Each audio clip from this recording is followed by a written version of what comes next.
Awesome. So, welcome to another episode of Is Success Simple? I want to introduce everyone to Emma Javelin, who is the founder and head of marketing of The Social Frequency.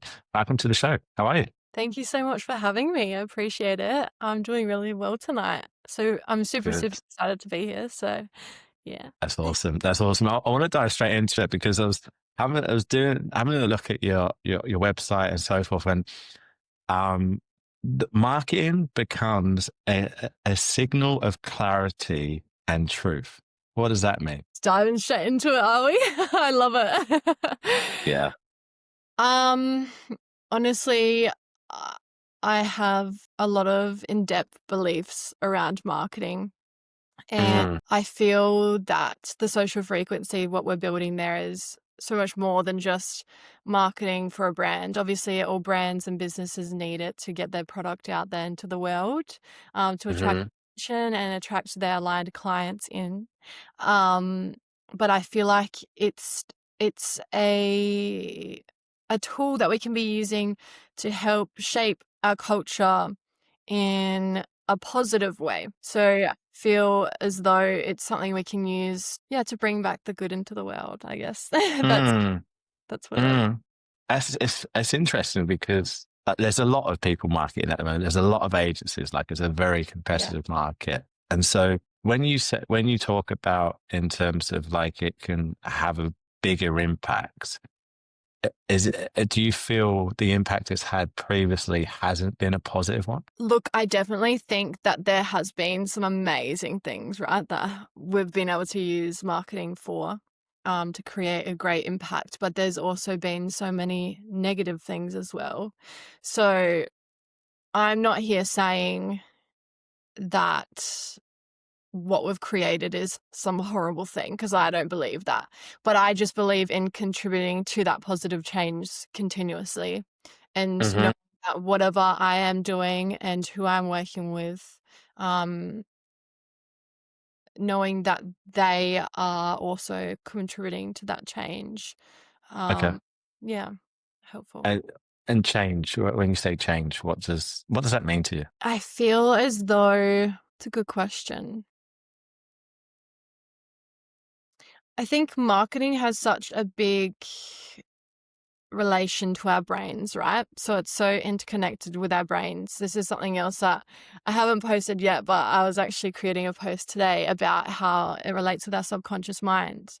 And a lot of the time, if we're consuming and we're unaware of what we're consuming, it I can know where you're going. significant impact. Yes. So Mm. if we are consuming pieces of content often and we don't recognize the importance of it, it starts to slowly rewire our patterns.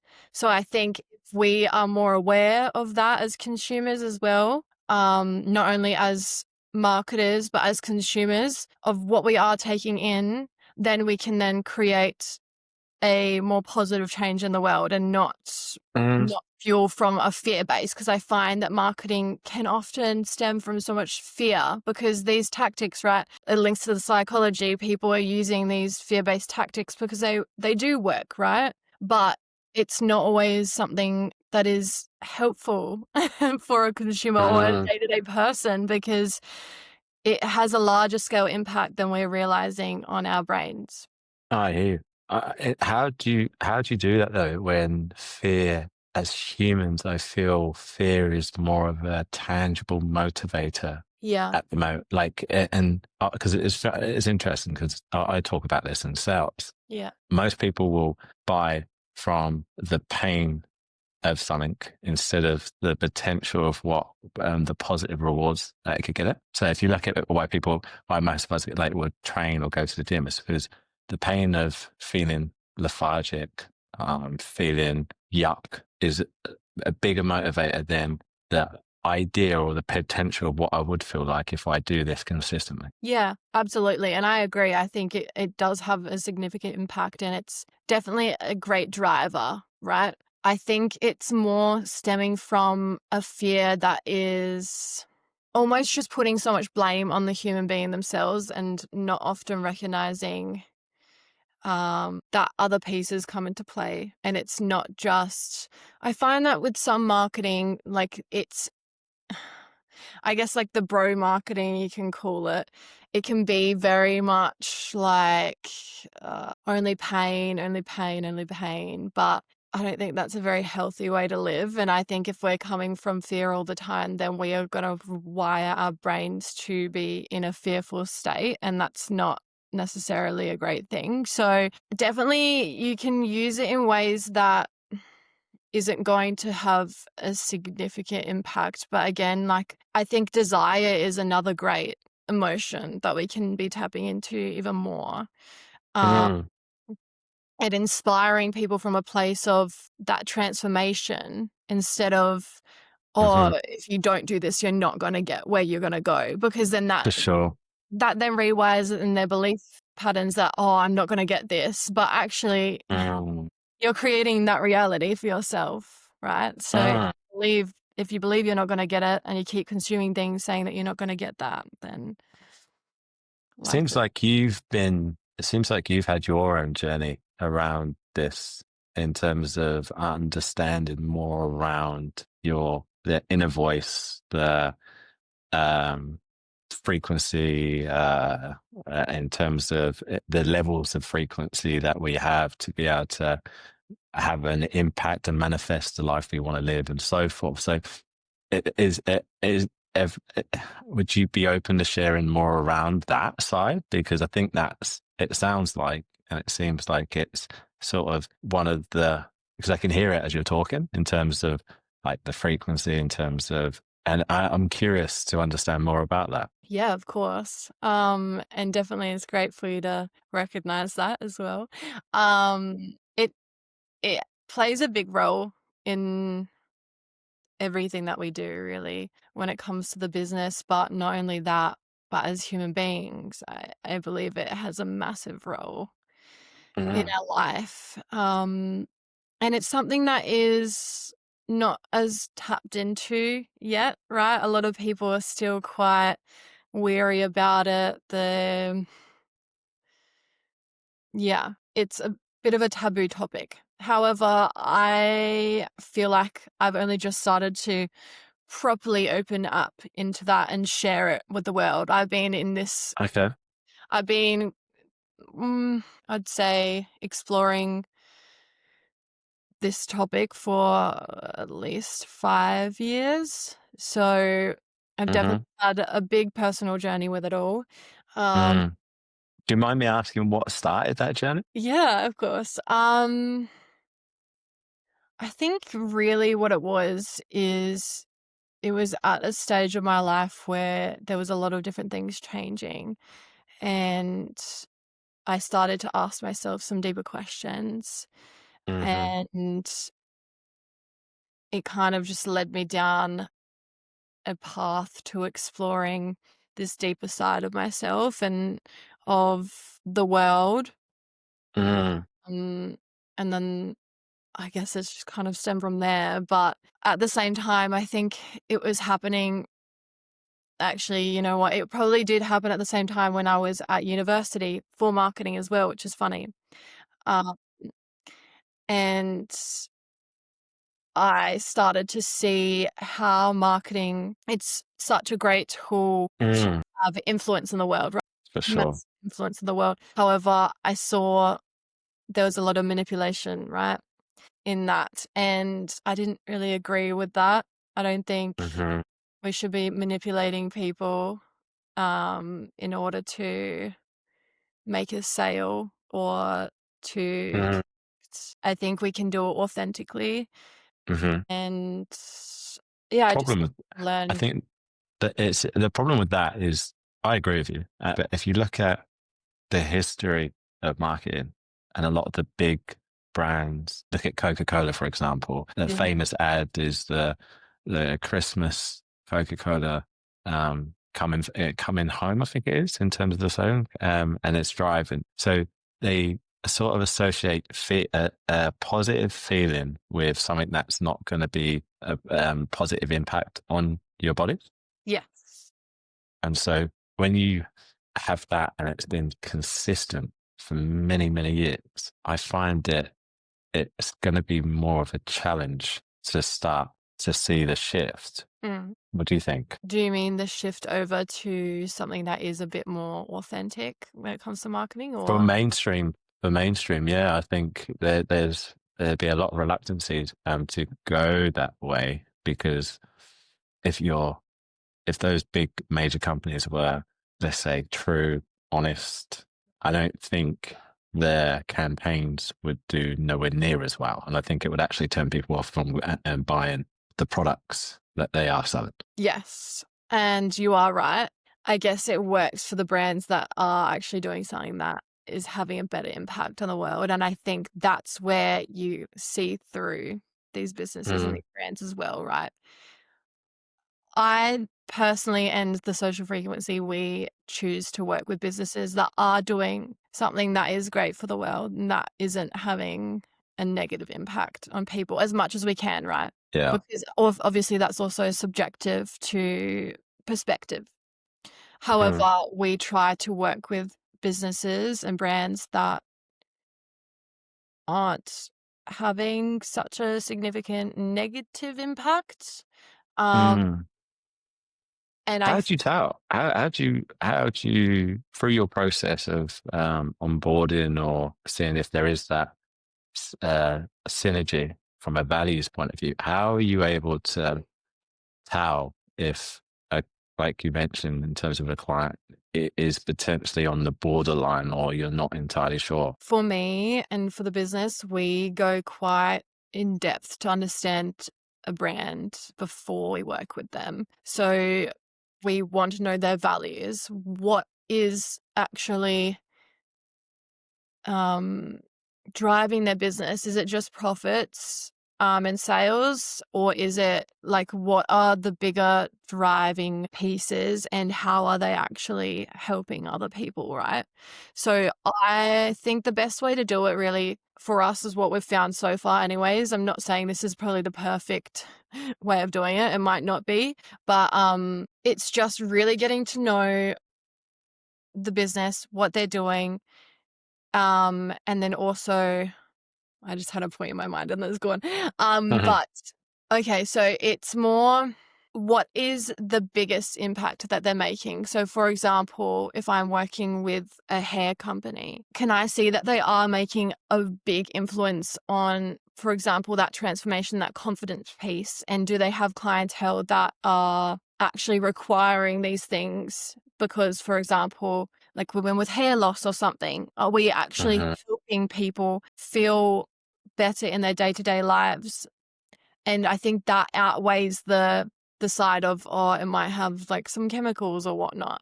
I think if it's having a greater impact and that is more significant than that the part of it that Mm, might be not as great, then that's who we would work with because we can see that they're trying to they yeah. help they're helping. Yeah. Yeah, cool. And so then how have you found with that um staying true? Because it's very hard, as you can imagine, as you would have experienced when you step into the world of being an entrepreneur, staying true to what you believe from a value point of view and saying, right, if companies don't align with this, we're going to say no. Yeah. Have you found that tough? Honestly, we haven't really had too many that we've reached out to or that have reached out to us that don't align because Hmm. we put out there what we want to attract, right? So we're going to receive mainly the clients that are going to align with us. Yeah. That has always been like since we started the business, something that I had committed to of if we did have clients reach out and I don't feel they align, then we will just pass them on to other partners that we know are going to do amazing for them. But we know that that's not going to work for us because at the end of the day, that is our bigger driving force than Mm. else. Yeah, I love that. I think it's like it's. I think there's a lot of courage to be able to stand and stay fast on that. Yeah. How have you found the journey into obviously starting your business? Because Mm, you mentioned you've been on this self development journey for the last 5 years, yeah. and then through that journey, you've decided to start and found social frequency. And so, how have you found those journeys coinciding with each other? That's a good question. Um, People say business is not personal, and I agree, but I also think that we're human beings and that each do play a significant role. They go hand in hand with each other at the end of the day. Yeah. We can try to separate them as much as possible, but at the end of the day, if the business is going through something, then it likely will have a bit of an impact on personal. And if the personal Mm, is going through a shift, then the business will likely have a shift of as well. course. So it's definitely been a journey, I must say. I think also as I go deeper, I love self-development and the spiritual journey and learning more about everything like the world and spirituality and questioning a lot. So I find that every time I am going deeper, the business in some form will dive deeper as well. Can you give us an example of that? Yeah. I find that there's often different areas that I'm exploring. So for example, the subconscious mind, like I was saying, I'm starting to connect that now with marketing and how that has had a big impact. Um, Not only for marketers and the way that we're marketing, but for, again, the consumer, um, Mm, and how it's having an impact on their everyday. And then maybe, for example, I've been looking into neuromarketing, and I've been diving really deep into that and just, interconnecting and lots of different pieces will come, but they'll connect the dots somehow. I don't even mean to, it just happens. that's cool. Yeah. And so what with that journey around the subconscious side of it, I'm really curious to understand from a marketing point of view, how how do you see marketing at the moment from especially from a positive point of view? Like how do you target someone's subconscious brain to have that positive impact that you're referring to? I guess it's already a part of the bigger elements that they talk about in marketing now of, using the emotions to connect. Um, and I think that kind of linked back to what we were saying before with the negative versus that positive side. And that is with the subconscious, and that links with the subconscious and how a consumer is then perceiving their reality and their perspective on the world. Hmm. Um, I guess how we can use it. You can use it in the same way, but just ensuring that we are coming from more of the desired outcomes. So we can target more of their desires or more of Pain, problems. their pain. Yeah. I think pain, we definitely need to use that. But again, still just making sure that we're not saying that, like, for example, oh, you're a horrible person if you're not purchasing this. And then that would Mm, just of course. rewire back in. Do you think that people are becoming more aware of those tactics? Yes and no. I Okay. think that a lot of people aren't actually aware of what goes behind marketing and what is happening and how deep we go as marketers Mm, to target an individual, especially for like social media. We know we only have a few seconds to hook you, so we're going to use a hook that's going to capture your emotion, and often it is that pain because people will look at that and think, oh no, I want to change that, so they feel motivated, right? yeah. um but I don't think that consumers do understand the the depth that we will go, especially now that I've been diving into neuromarketing. It's Hmm.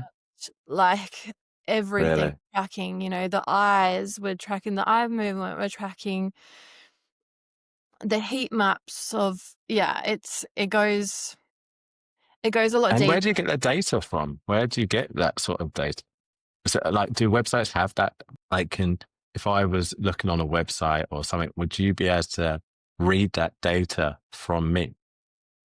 Is it at that point, or is it? I mean, I haven't delved too far with neuromarketing. I'm still on that journey, so I'm not gonna tell you I know everything. But That's fair. I definitely know that there's platforms that you can install, for example, with the heat map, and you'll be able to see where consumers are spending most Really? time and where they're reading. So that's where they do track your eyes with, for example, your phone camera of where are you looking the most. And then if you look at one certain area, then they're gonna then retarget you with that specific Yeah, piece of yeah, content. So if yeah. on your For You page you have, you know, that section and it has multiple pieces of content. Yeah, the For You page. On Instagram, you'll see, like, if you're looking at one particular piece, like, for example, I said hair before. So if I looked at this hair photo and I'm looking at that for longer, and then I maybe tap on that and then just scroll past it or whatnot, they're likely to retarget me for that one because I've then Mm, spent longer mm. focusing my attention and my energy onto that. So It's crazy. It's the same when like you're talking to a friend or you're talking at work about something in particular, and then next day you're seeing the ads around that product or that service. And I think, I do think people are becoming more aware. I hope so anyway, yes, because I think it's becoming blatantly obvious now yes, how it's being thrown in people's face. And I think it's the interesting thing though is that with the evolution or with AI and the evolution of mm, that, like how do you see that impact in your world from a marketer? And mm. how does it impact the good that you're wanting to do from marketing? AI is having a significant impact, I think, for all marketers, not only marketers, but, you know, pretty much everyone. Yeah. But especially if you're working in the digital realm, it's shifted the way that we work, uh, Mm, yeah, drastically. Um, and in terms of how I believe it would impact, or how it's impacting me having the positive change, I still see it as a tool at the end of the day. AI, we need to be utilizing it. It's not something that mm, we should be fearful of again, because we have to adapt with how mm, the world is changing. And I actually believe that it is useful if you're using it in the right ways. Um, and it can be actually just an accelerator to what I'm wanting to build and to 100%. what we're building with the business. And we're able to I agree. there. Yeah, it's I 100% agree. It's you're gonna get, but a lot of people, like a lot of businesses, are still concerned about it, mm, and it's one of those things. Like as you mentioned, it's like I think you have to adapt and use it. I don't think it's a choice anymore no, because it's moving that quick, and that shift is becoming bigger and bigger and bigger on a daily basis. Like if you don't make the adjustment or you don't become open to the idea or curious, even so, to explore it, you will get left behind pretty quickly. And I think it'd be so hard to even try and catch up. absolutely. I agree. It's a fast-pacing realm now with the AI, and making sure that we are keeping up and knowing how to utilize it, what the best tools are. Uh, Mm, mm. it does save time as well, right? And Oh, especially for for sure. business owners, I think that's really important. Um, And as long as we're still having that human touch with it, I don't, for right now at least, I don't believe that AI is completely capable of creating what we can as humans, right? We have that creative side, that intuitive side that we need to bring in. Um, And we always crave that human connection. yeah. That human connection will always something that we will crave, and I think we're craving that. I, I think the shift is starting to happen where people are craving that even more. Mm, And so that's something that's going to be really interesting to see how people adapt to utilize that, because it's the same from a sales point of view. When I think about it, it's like if you can focus on building trust, building that connection with customers, then they're going to buy.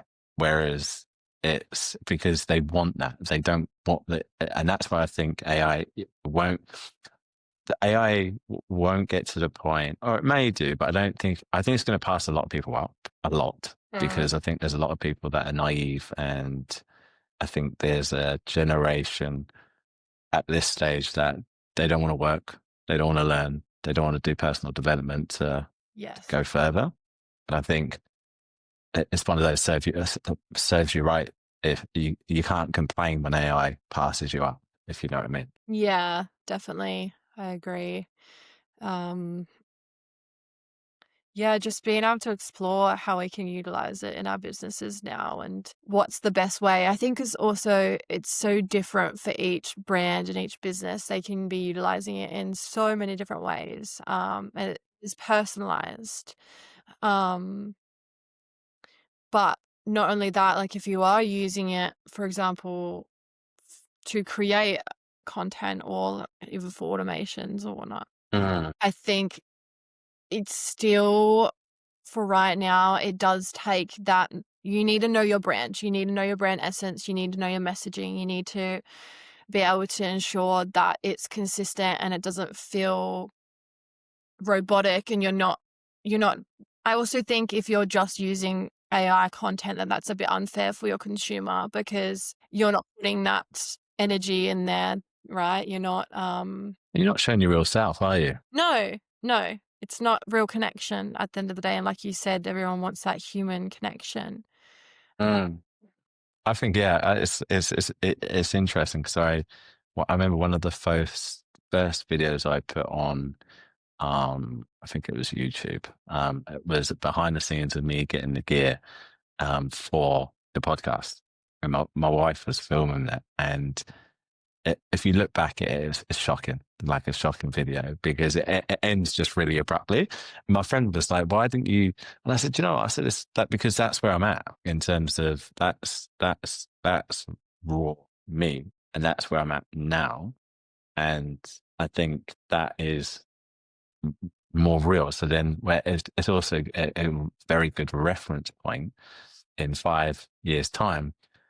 I can look back when this is as big as I want it to be and look back and go, oh, that is fantastic. And I think that that's important with, especially with AI coming into it. It's just like you still want to be human and be flawed. Absolutely. I agree. And I have a feeling that people are gonna get sick of content that just feels perfect. I mean, we're already Yeah, seeing yeah. it, right? We are starting to get pushback of the perfection. People Mm, wanna know that other people are also human and showing that raw side. It is relatable as well, and it's real, and it's authentic, and that is how you actually build a brand and a business that other people gonna be a part of. And hmm it just feels so sterile and just robotic. It doesn't have the feeling there because I think at the end of the day, that's what makes us different to a robot and a machine because Yeah, it's expanding so far, right? Like the only difference that we're gonna have is that intuitive side, is that for sure. that connection. Yeah. No, I Mhm. agree. I 100% agree. Have you started to implement AI into your business at the moment? Yes, I have. Definitely more ways that I could be utilizing it for sure. But yeah, we have been using it, which is good. Do you mind sharing at what part, or is it something you want to keep close to your chest? No, no, no, it's okay. Um, oh gosh, we utilize it in honestly a lot of the processes that we do. Um, Is that like through ChatGPT or yeah, so we use Chat, Claude, um, we have a mixture, but again, I think we use it, but we don't it takes rely a on it? lot of correction, right? So but however, we haven't expanded down, the automations too much yet. I have Mm, utilized, like, ManyChat, which is great, for automations, especially for social media and for clients to have, comments and DMs. And we've utilized Zapier in creating some connections, but I definitely see us expanding it more into even for like the onboarding process or something like that would be Mm. really helpful. So Honestly, once you start going down the rabbit hole, like it blows your mind. Like in terms of like what it can do. Yeah, like I absolutely love it because I think it's this it allows you to add more skills to your bow mm, that you might have not had. Do you know what I mean? Like for example, me video or like editing this podcast, right? This website, this platform does it for me. So that's something that I didn't have, and I don't have to spend hours of doing that. Some people would argue, well, therefore you're not learning that skill. That's okay. I can handle that because I was never going to. I didn't have mm, the time to learn the skill. I can focus on what I'm good at and apply to learn other things. Do you know yeah. what I mean? Because it's about, I see it's about right moving the needle forward. What's the quickest way to be able to do that? And I agree, like the personal development side is completely separate. And Mm, I think it's with AI, it's what you put into it, you get better, you get better content or better responses. So it's, if you're just, and I think the downfall with AI at the moment is that it's distracting a lot of people, yeah, and I see. that's a worry because if you go back to what you were talking about before in terms of the frequency, what is that thing that I keep forgetting? It's what Joe Dispenza talks about, which I'm sure you're aware of. Mm, The higher he calls it, I can't the mm, the higher dimension. I can't remember what he calls it, and it will come to me. But that's so the distraction is holding people become more self-aware, really understand the limiting beliefs that they have, the unconscious comments that they keep saying to themselves. That's actually holding them back, becoming their true self, and so forth. So, and it's if you're not aware of the distraction of the phone, AI, and so forth, I think it's really going to have a big impact from a negative point of view, which I think was what you were referring to earlier on. yes, absolutely. You know, they say there's 20% of the internet is already AI content, and a Oh, lot for of sure. people can't tell as well, at least, right? But, you know, even for the videos that we can now create with AI, it's Mm, hyper realistic that people can't even tell the difference. yeah. So and there's influencers that are now created in AI and are being monetized.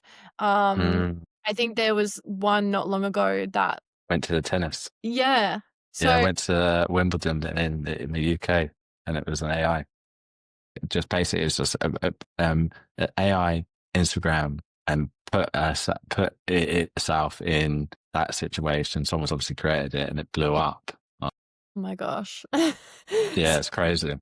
I think that people are gonna start yes, definitely there's a concern of, our attention and where we're putting it and having it as a distraction with the AI, definitely. Um, Mm, but I also see that people will start questioning what what it's reality real. is, right? Yeah. Real with online and I think, like you said before, the human connection, more brands are now actually having and nurturing connections in person, having events or creating Mm, something that is going to feel a bit out of the box. And I have a feeling there will also be more traditional marketing coming back, like magazines and printed, because it doesn't you can't get that so confused if AI mm, get lost with all the noise online. that's true. So with that, if you look at where you currently are at the moment with social frequency, what's the ambition of it? Where do you want to take it? Mm, that's a good question. Um, I have some big goals for the business, and I feel like not even just for the business, but I've had a few others that I gonna all connect and create some bigger vision. How can I answer that question? We just want to have a significant impact on the world and being able to bring forth the truth in marketing, both to the consumer but also to marketers, and show them the way as well. I think it's important to educate the consumer of what is happening, but also guide brands and marketers themselves on how we can be using that for a greater force. Right. And so do you know what some of the things that are in your way from achievement that are in your way? So like if you look at that, those goals, those ambitions, Yeah. are you able to identify some of the things that uh, are going to be roadblocks or hurdles to prevent you? Honestly, I feel it is somewhat of a different and unique idea. So I definitely see that being a pushback. I'm going to obviously, there's going to be the positive and the negative side. Not everyone's going to understand and love, and that's okay. Um, but also, I guess, being able to build that to scale, but sustainably as well. I don't Mm, feel we're in a rush. I don't want to, like, scale too quickly, because this is also something I see happen often, is scaling so quick, but it doesn't last. It's not sustainable, and this is what we're trying to create, something that is sustainable. Um, but yeah, probably reaching more brands and consumers. Um, yeah. it's one of those things, isn't it? When you think about some of their goals and the big goals, it's like if you knew, like one of the sayings are like, if you knew how to get there, that's probably if you knew how to get to those big goals and aspirations, then it's one of the things that's holding you back from getting there. Does that make sense? Yeah. Yeah.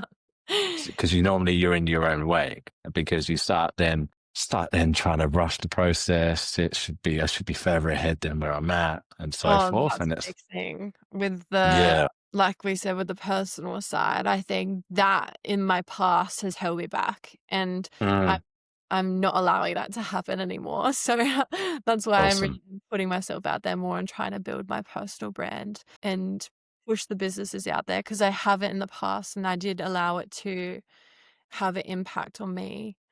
Mm, I guess that's where, like, the fear and whatnot comes in, right? And I have had personal experience with that before. And hmm I think, yeah, what I was consuming had a significant impact on my mindset and the way and my beliefs, and it shifted me into a space of where I can now open myself up to the world. mm. Yeah, because you're being more specific and more specific around what you're watching or what you're consuming, Mm, which is therefore having the impact in the positive way. And I think as well, though, as humans, it's because like when we sometimes go on a personal development journey and we try to become this better version of ourselves, we can also then beat ourselves up because "Well, I said I was going to do this, I said I was going to do this," and that's the sort of um, it's like the devil's advocate, isn't it? When you're on that journey. And I think the biggest thing that I've learned is you're exactly where you're supposed to be right now, mm, and embrace that, and really like and appreciate that because obviously you can't like your personality creates your personal reality. And if you're coming from the state of lack, you're never going to be able to achieve those aspirations and so forth. And I think it's very easy to recite this. yeah. And and what and I think what I love about these podcasts for me is like I think every podcast for me is like a reminder to me around, right, remember this, just remember that, remember what you said there. Like, I love and that. I think that's what I think, and you're probably similar. I love how your messaging and is doing it because even the 3 steps around vision, manifestation, activation, it's that journey, isn't it? Yeah. Because if you can't vision it, then you can't manifest it. And then it's then how do you manifest it? And then it becomes a reality. Exactly. You have to get on that frequency of you already having it, right? It's like And the 5D, isn't it? yeah, I could go so deep with all of this. I love it. Mm, But I agree with you, and I think also though something that I explored on a recent LinkedIn post, actually I posted about it as with the distraction, right? You said AI is a distraction at times because there's so much noise on the online realm at the moment. I mean, there always has been, but I feel it has become a little bit overwhelming at the moment. Um, we need to allow ourselves to have that space where we're not consuming as well. for And sure. And knowing get bored. yes, get bored. And then you're able to recognize what is just noise and what is really that signal and what is actually going to help you, and you're not just mindlessly consuming. Because yeah, it's even the way that we're using these platforms, right? Are we actually sharing things that um is useful and we feel Mm, to help others, or are we just spreading anything mm, out there? Because then that's just more noise, and how is that helping? So mm. these questions. Yeah, I think it's how can we really get to know ourselves if we don't spend time with ourselves, not consuming anything? Like you Yeah, can't. And it's like it's fascinating because I heard this thing the other day and it really rang home for me. It's just like when you do and when you really get to understand that that that that the voice in your head is a child's voice that has been traumatized by something in your past as a kid, and it just views the world and tries to protect you with every little thing. mm, And so I think that's something that is important for people to do. yeah, And you're right, it's about trying to empower people to take that journey on and to explore that and to be vocal about it. And I think it, because you mentioned, I think your brand and your website talks about a lot of that shift the frequency, so it's, I can imagine most of the clients that come to you are already sort of curious and aware of those things. Would that yeah. be fair to say? Yeah, definitely. I'd say so. Most of the businesses that I work with, they are more in that wellness realm. I categorize it as wellness, spiritual. Even the Mm, beauty, I do work with the beauty, but I often find even when I'm working with businesses not in the specific wellness or the spiritual, they personally, at least, they're trying to bring in that message still with their cool. brands, whether or not it's, whether or not it actually is, a product or what. Has a correlation, yeah. Yeah, exactly. They're still trying to bring that essence through. Mm. Mm. Yeah, that's awesome.